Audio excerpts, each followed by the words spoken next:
Sizlarga dushenniy sovg'am bor. Orqamdagi manzara ham bombada. Assalomu alaykum qadrli obunachilar. Sizlarga Afsona Maldan 40 kvadratlik kvartirani 2 donasini topib qo'yganman. Narxi silishkin bomba. Kommentariyada yozib qoldirgandinglar. Gazi bor joydan ham narxi qulay bo'lgan kvartira bo'lsa, obzor qiling deb. Mana o'sha joyga yetib keldi. Hozir chiqib obzor qilamiz. Undan oldin sizlarga dushenniy sovg'am bor. Mana shu videoni kommentariyasidan aniqlaymiz. Kommentariyaga Afsona so'zini yozib qoldiring. Bizga podpiska bo'ling, layklarni ayamang. Roppa-rosa bir haftadan keyin mana shu $100 promo efir orqali soat 18:00 da aniqlaymiz. Bizdan uzoqlashmang, podpiskani bosishni unutmang. Hurmatli obunachilar, Afsona Malda 3 etaj o'sha mal bo'ladi, savdo markazi bo'ladi.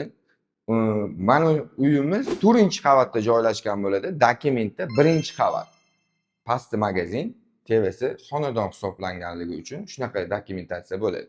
Xo'p, kiraverishimizga mana shunaqa foya sizni kutib oladi.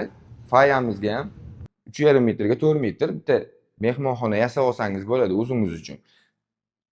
Sanuzelimizni ikkiga ajratib qo'yilgan. Sanuzelimiz ham juda ham chiroyli, oppoq qilib qo'yilgan ekan. Keyingi xonamiz kuxna. Kuxnamizga ham mebellarni qo'yib, gaz plitalarni qo'yib, kartonlarni qo'yib qo'yilgan. Hammasi zo'r holatda, yangi, hali odam yashamagan deydi. Bir kun ham bu xonamiz o'sha spalni. Spalligimiz ham keng, chiroyli. Romlari ham o'ta ham katta-katta chiroyli qo'yilgan ekan. Orqasida detskiy plashatkasi bor. Bo'yingoq, bolalaringiz maza qilib o'ynashi mumkin. Hop, shu uyimiz kimgadir ma'qul kelgan bo'lsa, uyimiz subsidiya orqali olingan. Narxi $5,500. $5,500 to'lab, qolgan davom ettirib ketaverasizlar. Kimgadir yoqsa, shu uyimiz, описаниядagi nomerlarga telefon qiling. Tez baraka qilishni unutmang.